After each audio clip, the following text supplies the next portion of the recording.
Hello and welcome. Tonight, the National Bureau of Statistics reveals that Nigerians paid a total of 2.23 trillion naira as ransom over the 12-month period between May 2023 and April 2024. The Edo State House of Assembly suspends all 18 local government council chairmen and their deputies for 2 months with immediate effect. The House of Representatives resolves to investigate the over $70 million agricultural program entered in November 2023, and a high-ranking general in the Russian armed forces and his assistants are killed in Moscow. On business news tonight, World Bank plans to grant $1.65 billion in loans to fund 3 major projects next year in Nigeria as part of efforts to address critical development challenges. On sports, Brazil and Real Madrid's Vinicius Jr. wins the best FIFA men's player for the year. And for the first time, while Spain's Aitana Bonmati retains the women's player for the year at an award ceremony in Doha, Qatar. And from Abuja, the nation's capital, INEC complies with the judgment of the Supreme Court, restores Sylvester Ezeokenwa as the chairman of Abia, reinstitutes his name on the commission's website.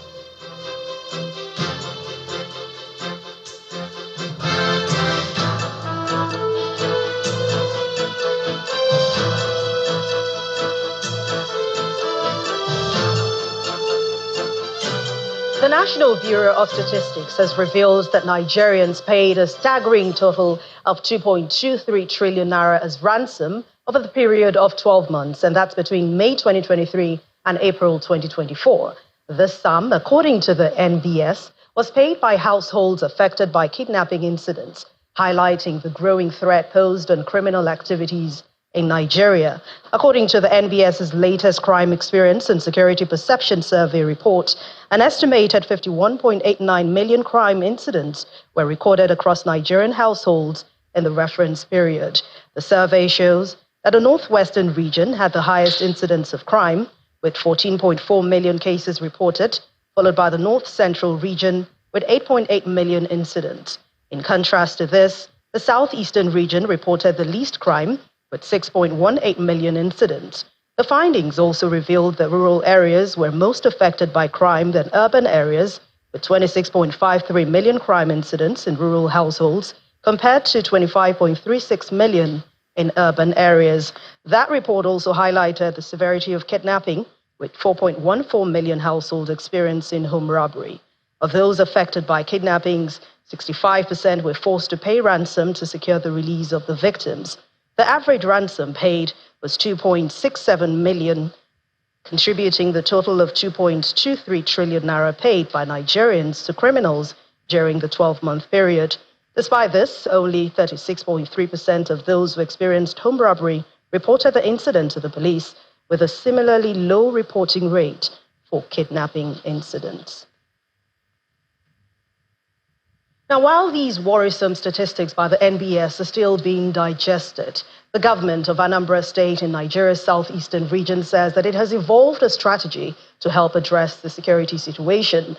Governor Chukwuma Soludo has declared war against the increasingly disturbing dimension of crime in the state, including kidnapping, armed robbery, and cultism.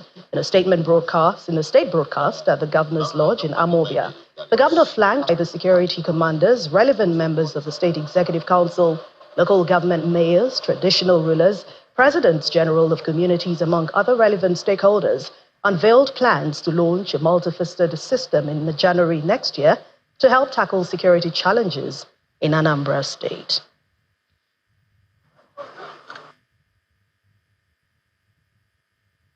Going forward, and like I said, next month, end of next month, we'll be launching this whole comprehensive approach, almost codenamed Operation Udogachi.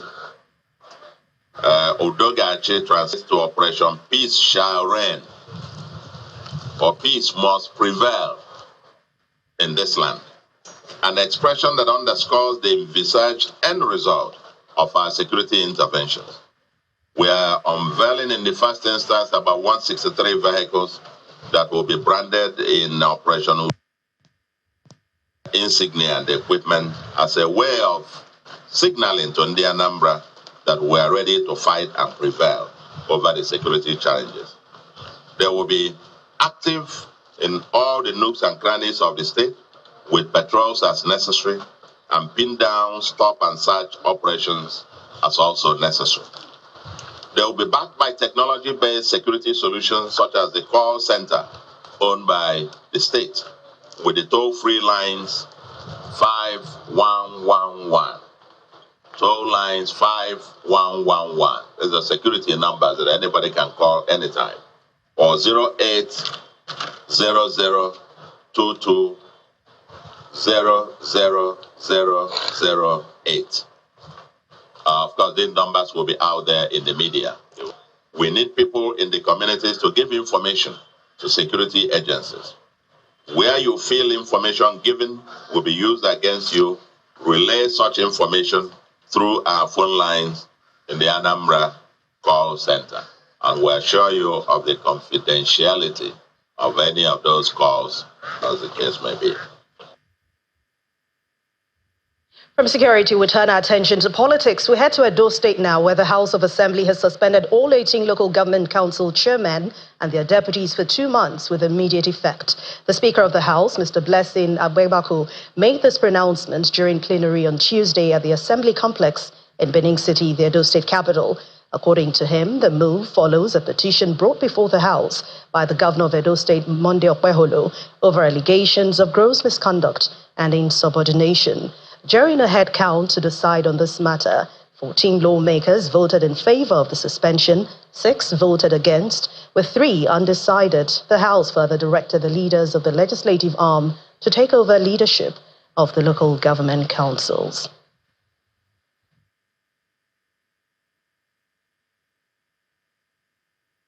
Well, it did not take long for the Edo State PDP chapter to respond to that suspension of the local government chairman, with the party structure in the state describing the action as null and void.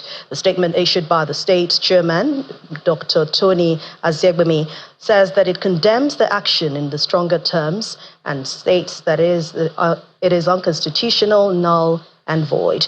The statement insists the suspension is a blatant disregard of the recent ruling of the Chief Judge of Edo State, Justice Daniel Okungbowa, and the Supreme Court's decision in a suit filed by the Attorney General of the Federation and Minister of Justice, which affirmed the autonomy and independence of local governments as guaranteed under the Constitution of the Federal Republic of Nigeria.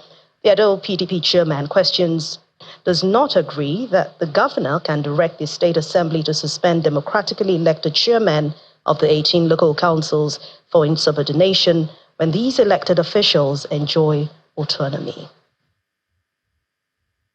Meanwhile, the House of Representatives has resolved to investigate the federal government's over $70 million agricultural program entered in November 2023. The program is to see the delivery of 2,000 tractors, 100 combined harvesters, and other agricultural implements to Nigerian farmers. But sadly, 1 year on, no tractor has been delivered. Meanwhile, the House has also extended an invitation to the Chief of Defense Staff and the Chief of Army Staff for an alleged unlawful operation of the 177 Battalion in Nasarawa State. Our correspondent, Kumbi Aboluwade, reports. It's the first legislative day of the week at the Green Chamber, and lawmakers immediately delve into the business of the day. A member representing Darazo Ganjuwa Federal Constituency, Honorable Manso Soro, brings to the attention of the House an alleged unlawful arrest and detention of a community leader in Nasarawa State. On the 9th of December 2024, a distinguished community leader in the passing of Vagaji Obadejo was arrested in Maye town of Nasarawa State in a commando style by the officers of the 177 Battalion of the Nigerian Army with no further invitation or court injunction. The Speaker adopts the motion and invites the Chief of Defense Staff, the Chief of Army Staff, and the Commanding Officer of the 177 Battalion to appear before the House Committees on Army, Human Rights and Justice on December 20th, 2024. Of fire outbreak. Furthermore, the House has urged the Ministry of Commerce and Industry to reconstruct the Lafia Modern Market, which was gutted by fire on December 5th, 2024. The resolution was made after a motion was moved by Honorable Abubakar Dahiru. Worried that the market was built with sustainable building materials, shops owners whose shops were destroyed by the fire state that the cause of the fire is unknown and that the wood used in the construction of the shops contributed to the info. Resolved that the state government, through the relevant authorities, to provide alternative area for the traders to do privileges.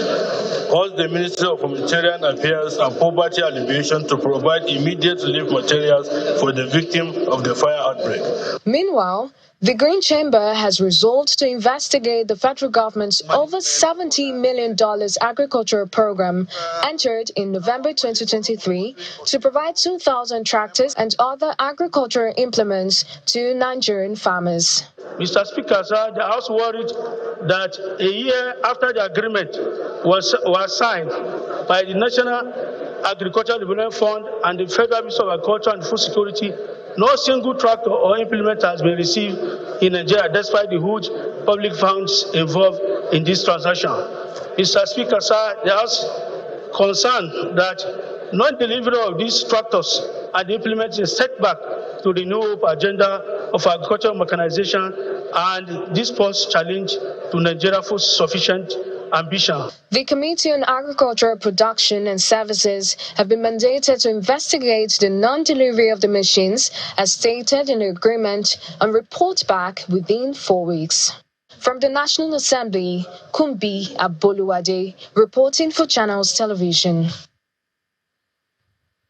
The Nigeria Safety Investigation Bureau is calling on the Nigeria Civil Aviation Authority to ensure strict enforcement of regulations in order to minimize air crashes. Speaking in Abuja while announcing the release of 6 final accident reports and 1 preliminary report, the Director General of the Bureau, Captain Alex Bade Jr., says that the Sky SK76C with registration number 5NBQG operated by Eastwind Aviation, which crashed into the Atlantic Ocean on the 24th of October this year, was not fitted with a flight data recorder.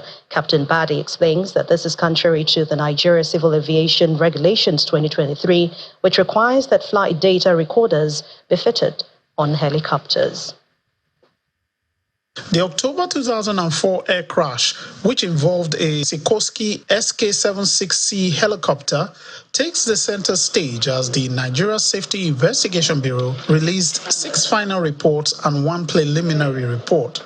Issues of safety regulations are brought to the fore as the report is released. To our fellow stakeholders, the time to act is now. Let us not wait for tragedy to strike again before taking action. Let us be proactive in our approach, incorporating lessons learned from these reports into our daily operations. By doing so, we can mitigate risks, enhance safety protocols, and ultimately prevent the recurrence of such devastating accidents. Details of other reports are also released. At 11:24 and 52 seconds, the PM remarked, and I open quote, "This thing is not working," end quote. This was followed by an oral warning from the aircraft, in open quote, bank angle, end quote, which was the last recorded data on the CBR. At about 11:25 local, a person on duty at Anambra reported to the helicopter landing officer, HLO, that he saw a helicopter from the western routes with thick smoke emanating from the engine ditch into the water. The personnel stated that the helicopter appeared to be struggling to gain balance right before it crashed into the ocean. The HNO reported calling 5 November Bravo Quebec Golf on via radio 3 times, but there was no response. So they immediately made a pan call. The Sikorsky helicopter with 8 persons on board, made up of 6 passengers and 2 crew members, crashed into the Atlantic Ocean near Boni Finima off the coast of Calabar in Cross River State.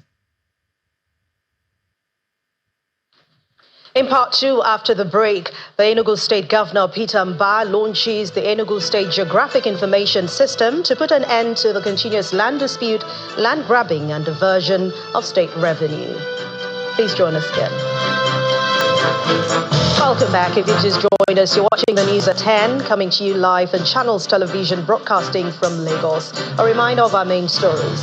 The National Bureau of Statistics reveals that Nigerians paid a total of 2.23 trillion naira's ransom over the period of 12 months between May 2023 and April 2024. The Edo State House of Assembly suspends all 18 local government council chairmen and their deputies for 2 months with immediate effect. House of Representatives resolves to investigate the over $70 million agricultural program entered in November 2023. And a high-ranking general in the Russian armed forces and his assistants are killed in Moscow.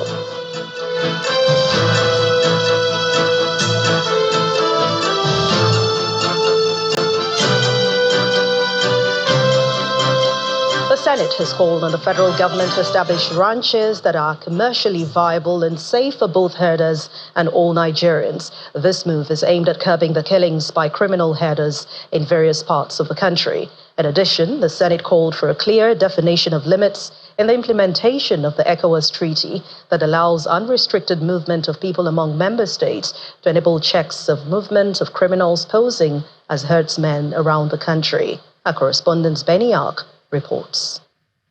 Lawmakers in the Red Chamber of the National Assembly are convening for the first sitting of the week, and several issues are lined up for consideration. All members of the Senate Committee... As the senators adopt the report of the Committee on Banking, Insurance and Other Financial Institutions on the 2024 Nigerian Insurance Industry Reform Bill. The bill seeks to increase the minimum capital for insurance companies operating in Nigeria from 2 billion naira to 10 billion naira, while the non-life insurance was increased from 3 billion naira to 15 billion naira.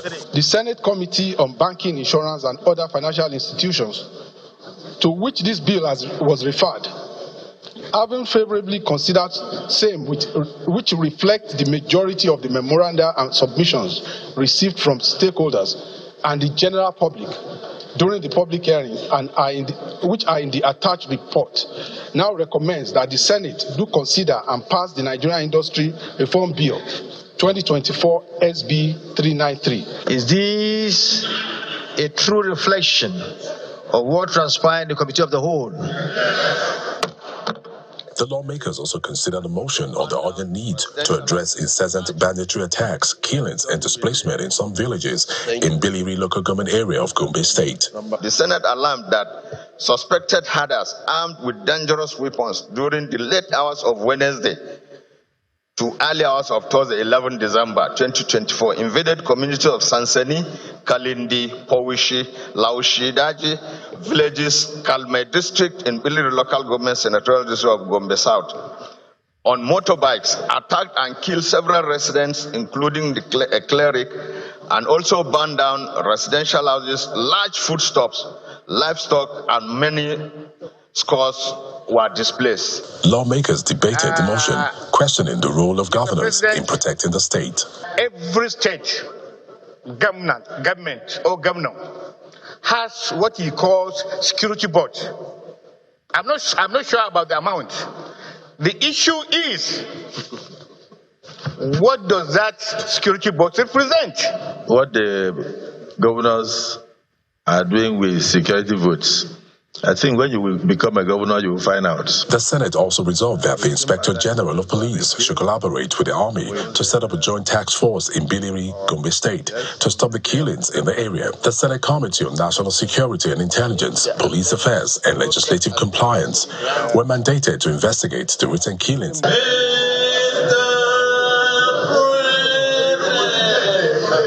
From the National Assembly, Benny Ark for Channels Television News. Yaga Africa has identified 13 positive areas that election management bodies in Africa can learn from to enhance election credibility on the continent. The group, which monitored the just concluded presidential election in the Republic of Ghana, noted that proxy and special voting, which was provided for in the Ghana's electoral law, allows journalists, security officials, and others who are on essential duties on election day to cast their votes. The group also recommends election management bodies in Africa to leverage technology to the integrity of the voter register and result transmission processes. The report identifies 13 good practices from Ghana's electoral process worthy of adoption in other contexts and concludes with 11 actionable recommendations for strengthening electoral integrity in Africa. These key findings include, firstly, transparency and responsiveness in election administration, which builds citizens' trust. The preliminary report presents 16 key findings. Now I will focus on the recommendations. We can leverage technology and adopt the ethical use of artificial intelligence to enhance the integrity of the voter register, voter authentication, election results, and election results collation processes. National parliaments are called upon to amend the necessary electoral legal frameworks to introduce prisoners voting and special voting for eligible voters performing essential election duties. In Enugu State, Governor Peter Mba has launched the Enugu State Geographic Information System to tackle the continuous land dispute, land grabbing, and diversion of state revenue. Governor Mba, who was speaking at the official launch of the initiative, says the new system will promote ease of doing business and attract investors to the state. The system is expected to ease land search and title documents procurement within 48 hours.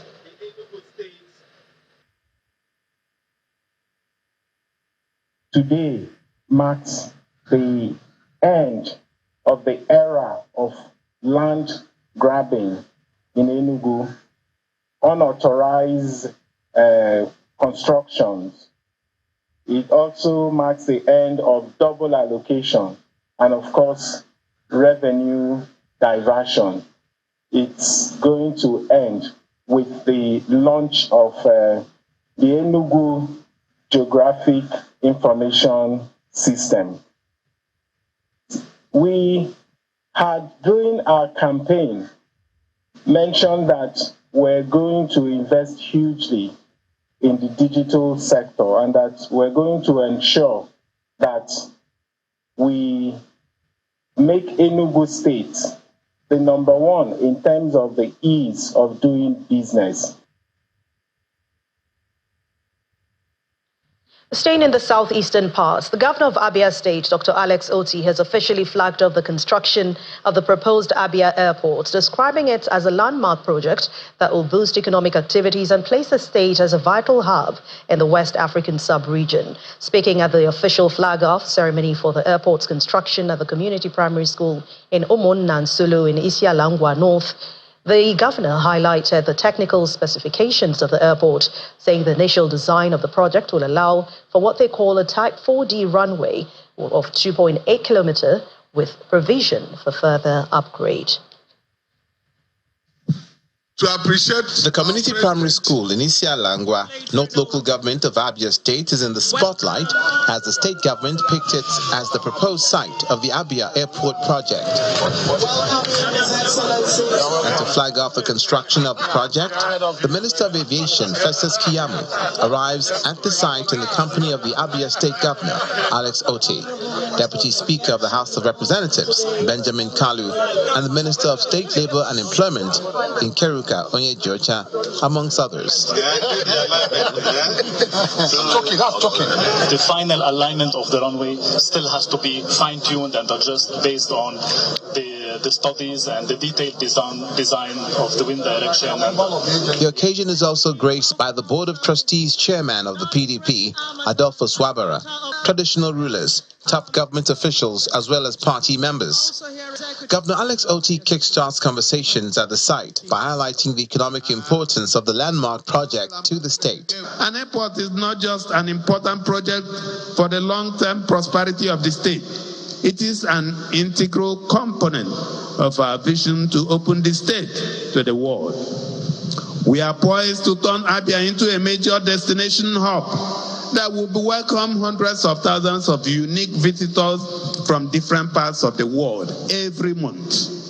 We are building an airport city. Difference between an airport and an airport city, with a lot of ancillary developments around it. On his part, the Minister of Aviation, Festus Keyamo, believes the airport will transform the state into a commercial hub of the southeast region, adding that the Abia Airport project is primarily a federal government initiative. But let me put what is happening here today in proper perspective.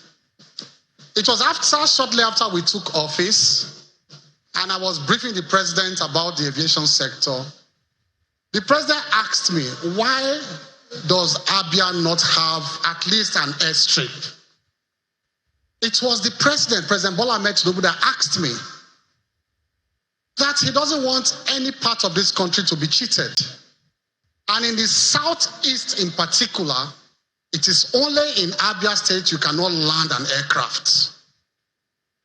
And so he said, make sure that in the 2024 budget, at least give Abia an airstrip.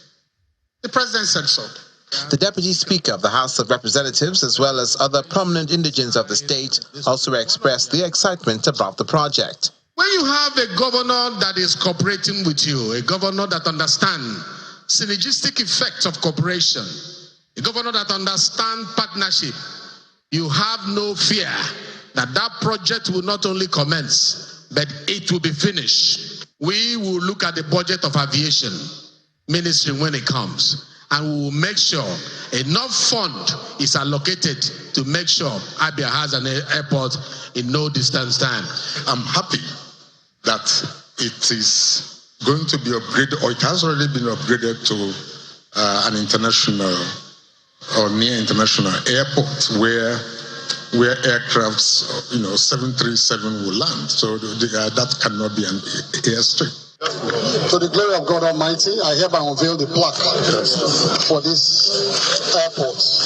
Meanwhile, Abia residents are optimistic that the project, which spans 1,325.86 hectares of land acquired from 9 communities, will not only boost economic activity in Abia State, but also enhance connectivity and facilitate trade across the southeast. Still ahead on the news at 10, World Bank plans to grant $1.65 billion loan for Nigeria to fund 3 major projects next year as part of efforts to address critical development challenges in the country. And that's in business news. Please stay with us. Welcome back. We continue with the news at 10 as we head over to Abuja Studios where Mapwe Yusuf is standing by. Hello, Mapwe. Hello, and we're starting up with politics, where the Independent National Electoral Commission, INEC, has restored Sylvester Ezeokenwa as the national chairman of the All Progressives Grand Alliance, APGA.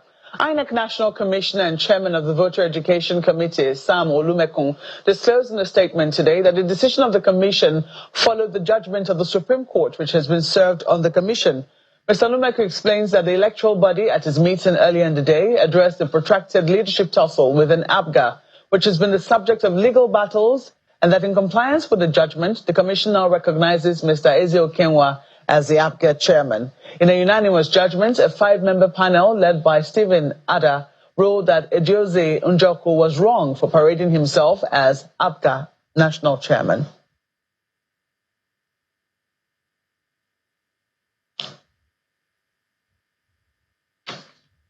And as the year comes to an end, the management staff of Keystone Bank are hoping to consolidate on the successes of the just concluded fiscal year to move the bank to greater heights. At the company's end-of-year dinner in Lagos, customers were celebrated and treated to exceptional meals, and top members of staff were recognized for the exceptional efforts throughout the year.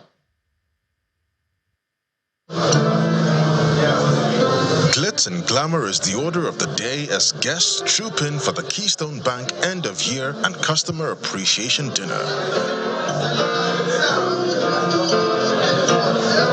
It's an opportunity for the bank to celebrate the gains of the past fiscal year, as well as honor its customers and staff. There's nobody here, just you and me. Captains of industry and dignitaries turn up in their numbers to grace the highly anticipated occasion.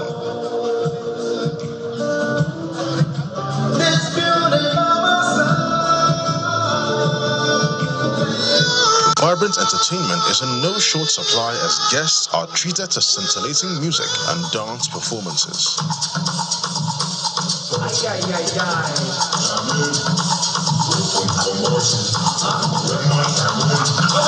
Management staff of the bank are happy with the bank's progress and are hopeful for more gains next year. We are looking forward to building on the successes we have achieved this year, to consolidate on that, and we're also looking forward towards a lot of transformation at the comfort of their homes. You'll be able to open accounts with Keystone Bank. So you just pick up your phone, you don't need even to come to our branch to transact. Customer is key, customer is everything, so we value our customer. That's why tonight we are calling it Celebration of Partnership. We have over 4 million customers as we speak, and there is the room to take more. So actually open, we like to have more customers. So by next year, this time, we're looking at 10 million customers. We had to grapple with some of the challenges that our clients also deal with, but we're happy that we were resilient enough to overcome all those challenges, and we're on a good path to growth. We're profitable, we're strong, and we're looking forward to new business going into the next year. We're strengthening our retail franchise, we're strengthening our digital presence, and then we have revamped our corporate banking. We have them in sectors now to help us identify the right solutions for every single company that wants to do business with us. Awards are then given to members of staff who have distinguished themselves and made significant strides towards growing the bank's profits. Ahead of the year 2025, Keystone Bank will be hoping to build on the successes of the past year. Say I will love you forever.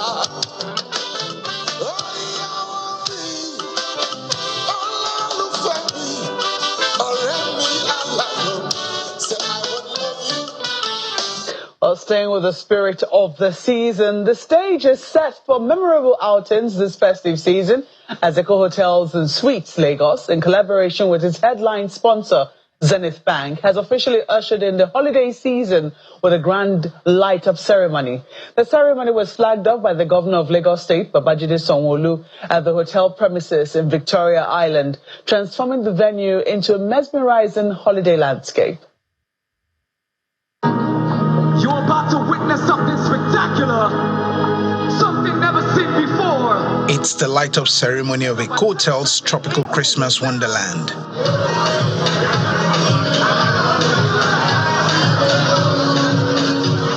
Governor Babajide Sanwo-Olu, alongside other personalities, are in attendance at this event that has become a regular in the state festivities calendar.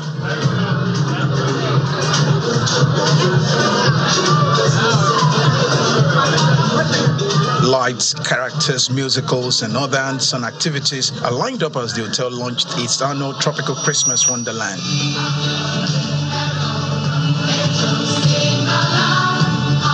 The chairman of Eco Hotel and Suites, Christopher Chagori, says the hotel will continue to create Christmas fun the African way. As we count down to this moment of brilliance, let us remember that this wonderland is more than a display. It's a testament to what we can create when we blend tradition with innovation, faith with festivity, and a touch of African pride with the universal magic of Christmas. I invite you all to immerse yourselves in the magic, the wonder, and the joy of the celebration. From the dazzling lights to the enchanting displays, from the music that makes your soul dance to the flavors that warm your heart. This is Christmas, the Eco Way. 6, 5, 4, 3, 2, 1. Governor Sanwo-Olu leads the countdown, ushering in fireworks display, lighting up the Lagos sky.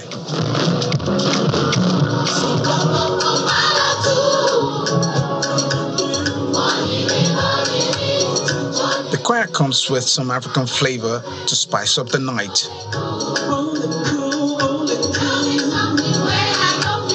The crowd is quite impressive. This is just a tip of the iceberg of what you're going to see in Christmas. Way before Christmas, that is starting on the 20th of December. It is going to be a massive one because families are going to be trooping in. Families are going to be having, because the hotel is actually far more than just an ordinary hotel that you just come in and say you just want to stay. Now we have all forms of entertainment, from circus show to theater show to fun, all over. Hotel management says it will continue to adopt innovative approach to entertainment and create magical moments that bring people together even beyond this season.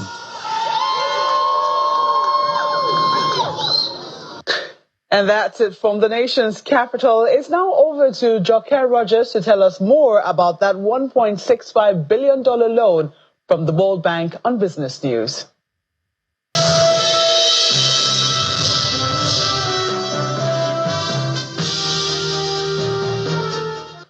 Thank you so much, Mark. Indeed, the World Bank is considering a grant of $1.65 billion to Nigeria in 2025 for 3 major projects to address critical developmental challenges in the country.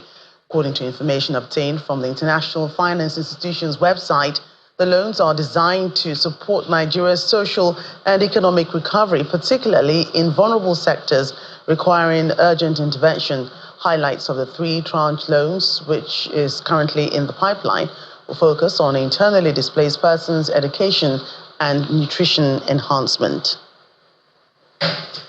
Well, Adamawa State Governor Umaru Fintiri is one of the latest to present his spending plans for 2025, totaling 486.2 billion naira, his 5th since he was sworn in as governor of the state. During his presentation to members of the State House of Assembly, Governor Fintiri told the lawmakers that the budget is intended to capture the aspirations of the people.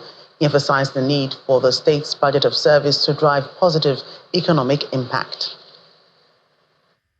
Presentation under the 8th Assembly. I'm happy to announce that what we are presenting to you is a result of hard work and broad consultation aimed at scaling up the tempo of development and moving higher the levers of an all-inclusive growth of their state. I want to thank the ESCO members for painstakingly work and the clear understanding of the time-tested culture of this administration, which is nothing short of service to the people and the state. Mr. Speaker, honorable members, in this spirit, I must especially thank you for not only what you do to this House as the most outstanding constitutional symbol of democracy through the discharge of your legislative duties, but given your respective constituencies responsible representation that aligns solidly with the tradition of service to the people and the state. It's another win for Nigeria's stock market as the benchmark performance indicator re-enters the 100,000 points mark for the first time after many months. At the close of today's trading session, Wele Bong has more details.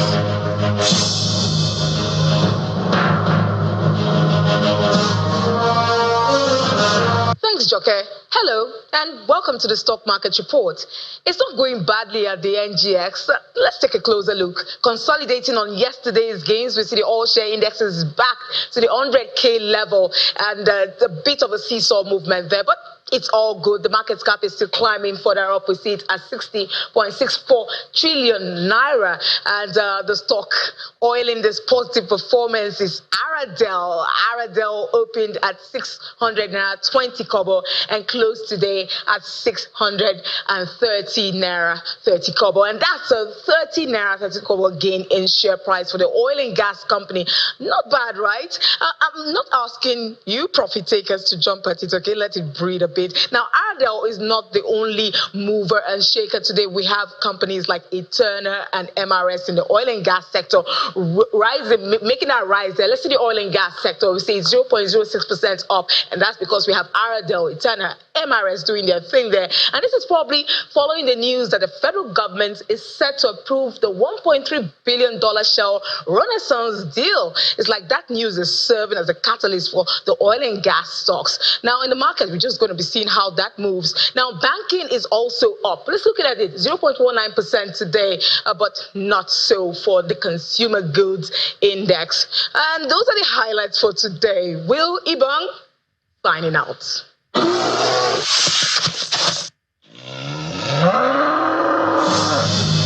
That's business news tonight. Back to you, Anne. Thank you, Joke.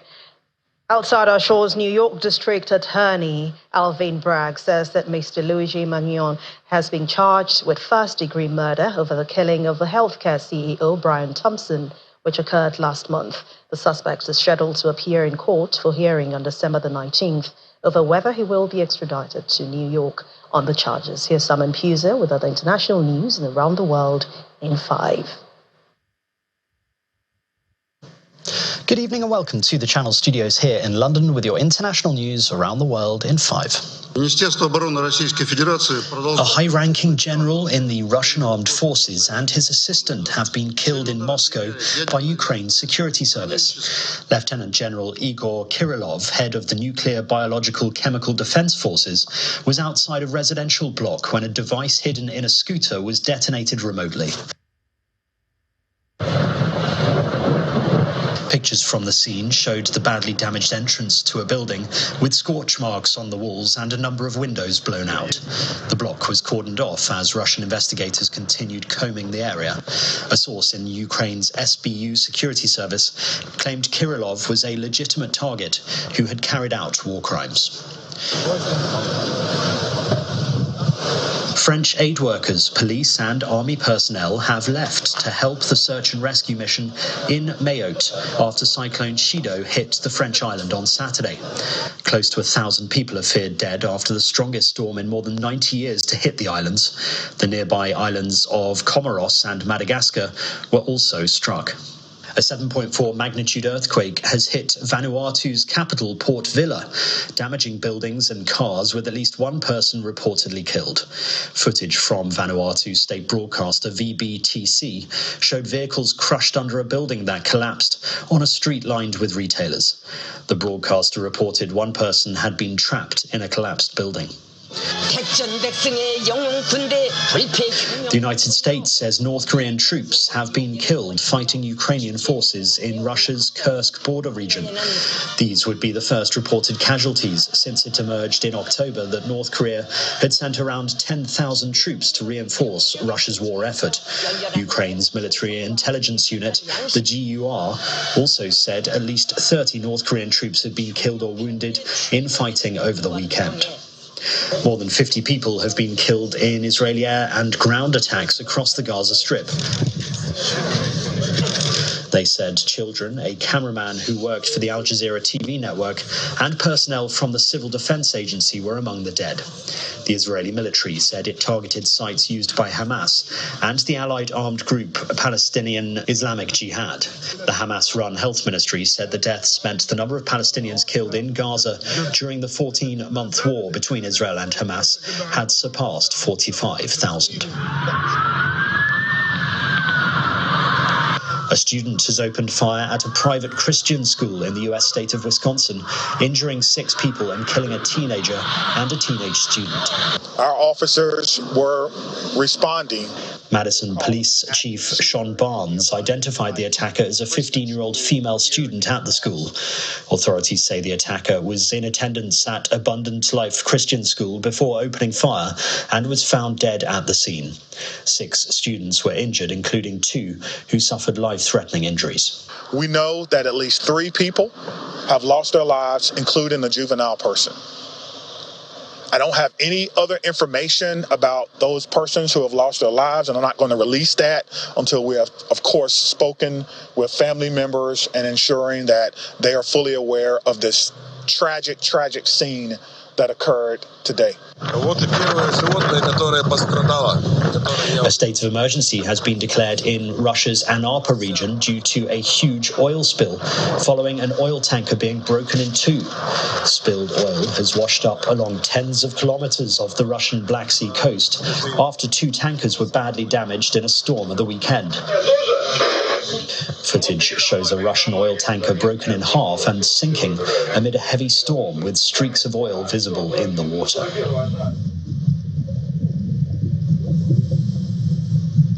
And a project is underway on a beach in Venezuela that seeks to mitigate the effects of global warming on reefs.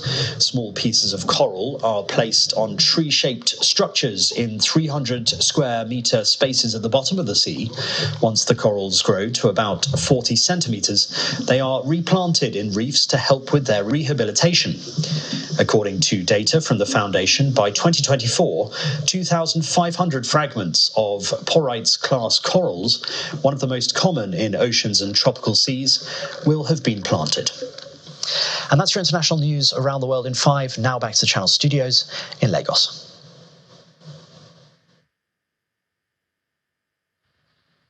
Thank you, Simon. We now delve into the world of sports, where Kelly Agiga is standing by.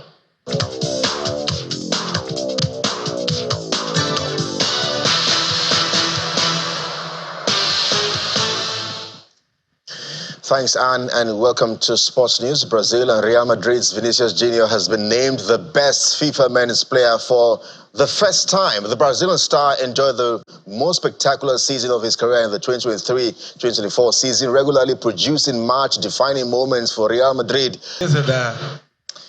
But let's stay with the awards, as Spain's Aitana Bonmatí has been named the best FIFA Women's Player for 2024, retaining the trophy. She won the UEFA Women's Champions League trophy. Un nuevo premio, como siempre digo, esto es un trabajo de equipo. Recuerdo la temporada. Congratulations are absolutely in order for Aitana Bonmatí and, of course, Vinicius Jr. Well, away from the awards, promoters of the Super League have revealed that they've asked FIFA and UEFA to have asked FIFA and UEFA for official recognition of their proposed competition, renamed the UEFA League, leaning on a ruling from Europe's top court. It has submitted plans for competitions featuring 96 teams divided into 4 leagues running from September to April, followed by a knockouts phase starting with the quarterfinals. Do that? I'm really sorry. Well, we're trying to propose, create an alternative competition to the European club competition organized as of today by the monopolist. We believe that football can do better and that the competition can be more exciting. Conceptions like home and away is what fans are currently missing in the new format, and we believe that our former proposition in the top 2 leagues with 16 teams playing home and away in 2 groups of 8 and then passing to the playoffs is the best possible format in order to have all year long exciting matches that are all really consequential and that are engaging fans across the world. And Chelsea forward Mikhailo Modric has been provisionally suspended by the English Football Association after failing a drugs test. The positive test was for the prohibited substance meldonium and occurred when Modric was out of the country and not with Chelsea. The player, who faces a potential ban of up to 4 years under FA rules, has reacted on social media, revealing that it's a complete shock and that he has done nothing wrong.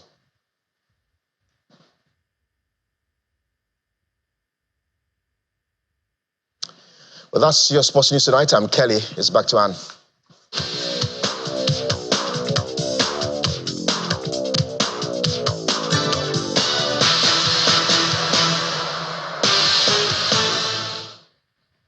Thank you, Kelly. And the main news again. The National Bureau of Statistics has revealed that Nigerians paid a total of 2.23 trillion naira as ransom over the period of 12 months between May 2023 and April 2024.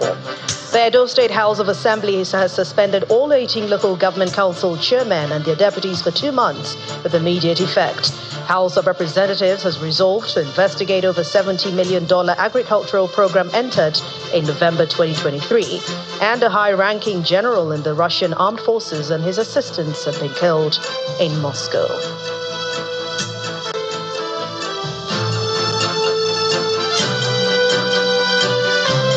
That's the news at 10 tonight. Thank you so much for watching. I'm Anne Nwawadu. Good night.